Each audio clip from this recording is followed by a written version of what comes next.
CNN2 on your cable system and are watching this special preview on the Superstation or the Cable News Network, I urge you to contact your cable operator and tell him you want to have a choice for 24-hour television news, the Cable News Network and CNN2. Tonight, as your family celebrate the new year, I'd like to thank you again for sharing with us our celebration of the premiere of CNN2.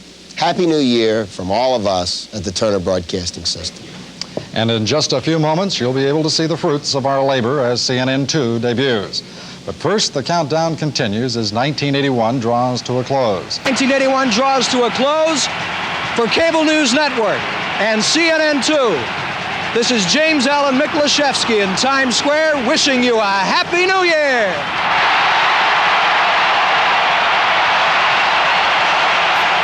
It's New Year's Day on the East Coast, 9 p.m. out west. I'm Denise LeClaire. And I'm Chuck Roberts on CNN2. Our two top stories, the ushering in of 1982 in Times Square. And the birth of America's second 24-hour all-news television network. In New York City, the kissing and hugging continue.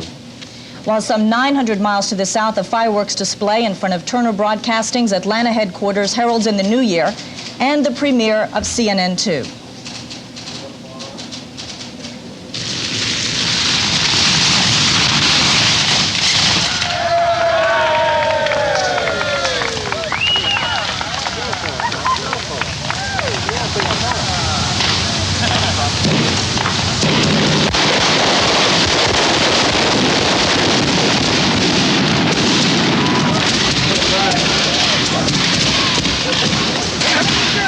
Save yourself!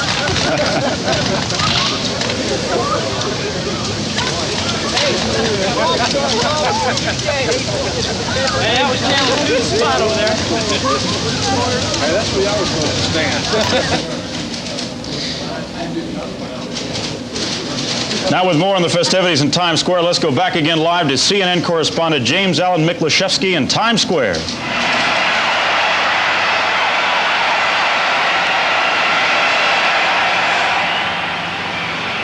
We're back here in Times Square. As you can see, the crowd has no intentions of leaving, even though 1982 is already several minutes old.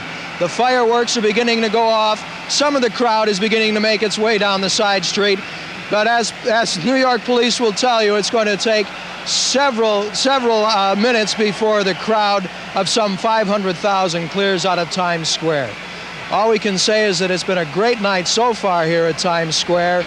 A very exuberant but ruly crowd. Everybody's enjoyed themselves. And as I say, as you can see, the crowd here has no intention of leaving or letting up their celebration.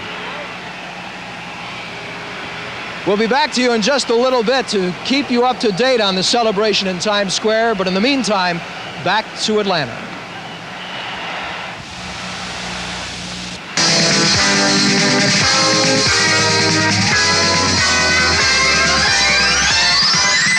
You're in tune with the world. This is CNN2. Hello again and Happy New Year. In the news, Poland's military regime will force the unemployed into compulsory labor in an effort to put Poland's economy back on its feet. Poland's official head of state, Henryk Jablonski, issued a New Year's message warning all Poles to cooperate with the military regime and avoid civil war. The message was similar to the Christmas address of Poland's Prime Minister General, Wojciech Jaruzelski, but a top Solidarity leader issued a plea from his hideout calling on Polish soldiers and police to resist the martial law government.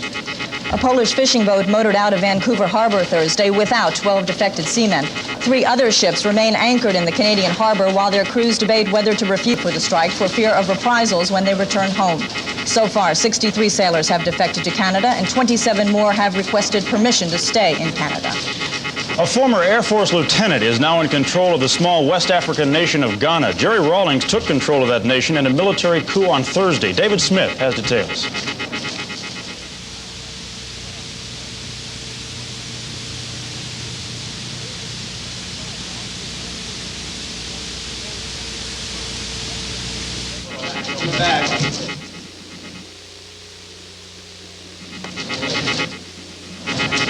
We hope to have that a little bit later. Secret Service agents have arrested a man they claim has threatened the president. The arrest was made in Denver, but the Secret Service office there won't disclose the nature of the threats against Mr. Reagan.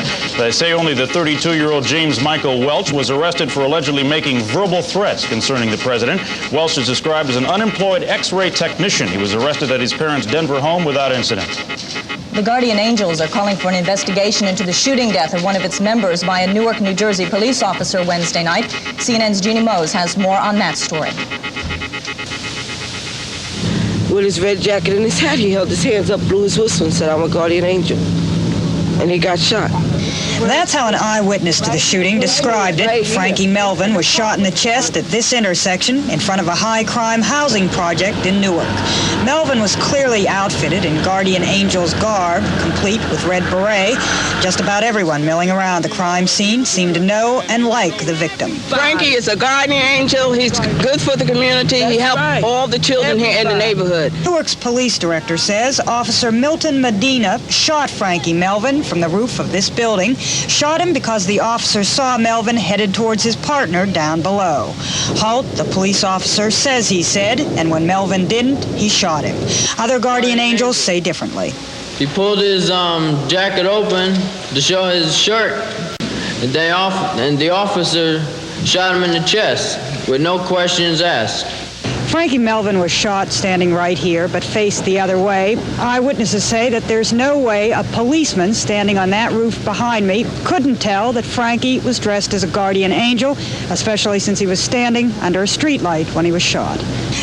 There are plenty of unanswered questions, and the Angels are calling for an investigation by New Jersey's Attorney General because they say the Newark Police Department is too close to the controversy to be fair. Jeannie Mose, Cable News Network, Newark, New Jersey. Walter Polapchek's sister says Walter told her he would rather die than go back to Russia. Walter is the 14-year-old Soviet boy who ran away from his parents, who were living in Chicago at the time. He refused to return to the Soviet Union with them, but an Illinois appeals court ruled Wednesday that Walter should be returned to his parents. Jeff Flock has more on that. This is the only thing Walter Polapchek had to say Thursday.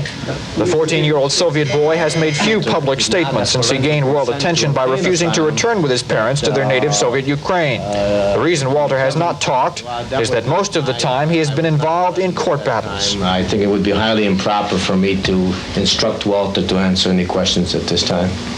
I think that Walter is a very brave and courageous young man in taking the position that he has. I think he is really a symbol today.